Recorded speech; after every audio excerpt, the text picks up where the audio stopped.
Right then. Apologies for the break. Haven't done a video for a while. Basically because the weather's been horrible. But we got a nice day today, so I took this thing out. I thought I'd get some miles down on it and just see what we're gonna see.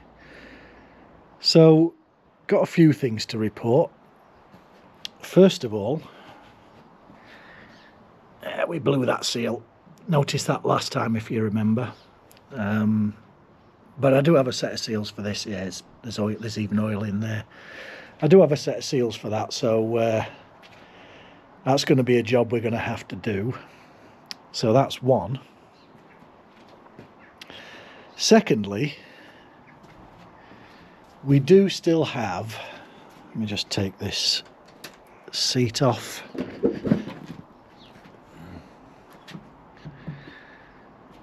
And have a look in here. You see that? So there's about probably half a teaspoon of whatever it is in there. And I kind of expected that, because the other thing that happened to me while I was taking this out for its first proper ride was that I ran out of fuel. Typically, right down in the valley of a dip on a road, really steep either way, and very busy road with, you know, solid white lines, no overtaking and all that nonsense, and really busy as well. So I was trying to push this thing up a very steep slope, and this is very heavy. And apparently the milk of human kindness still exists. I had two very nice people stop. One chap and his partner, wife, pulled over. He came running down to me and asked me if I needed help pushing it, which I gratefully accepted. We managed to push it up into a lane at the side of the road. And then while we were doing that, another chap pulled up and asked if we were all right. And I said, yeah, I've just run out of petrol. And then he offered immediately, he said, I'll go and get you some.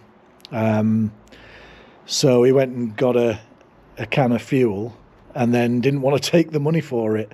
But yeah, we sorted that out. So yeah, and then just to make things even better, while I was waiting for the chap to come back with the fuel, the first guy who stopped went back to his car and then came back with a box, and he said, I haven't got anything for you to drink. He said, but we've got one of these, and he gave me a Snickers ice cream, I think it was, or a Mars bar ice cream.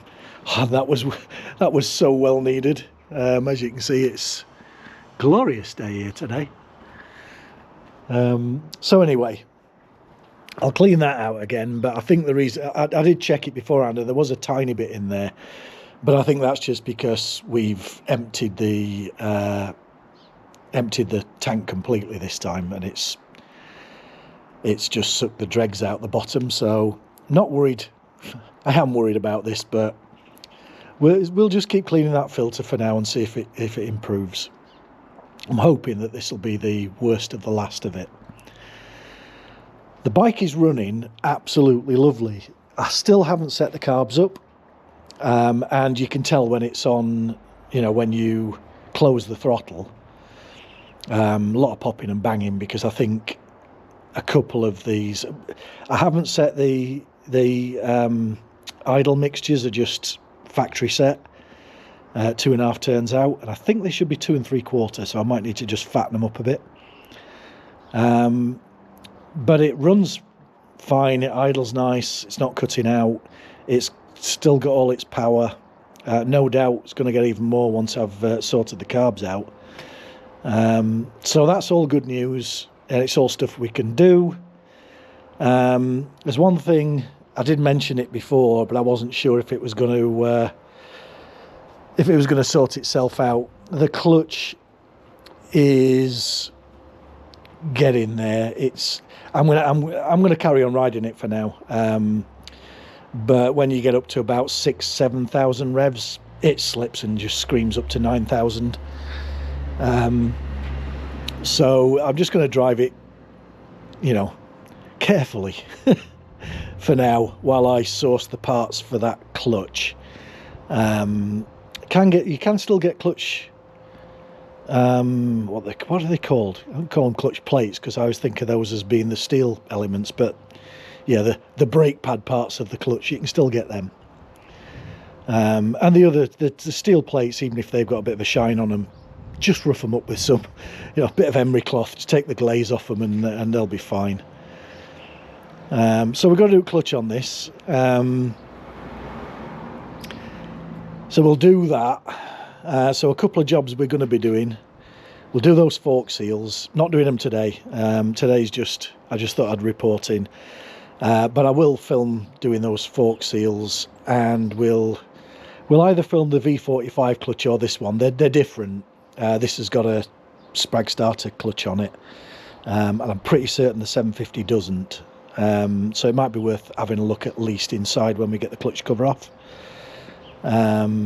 Pretty easy job doing the clutch on these.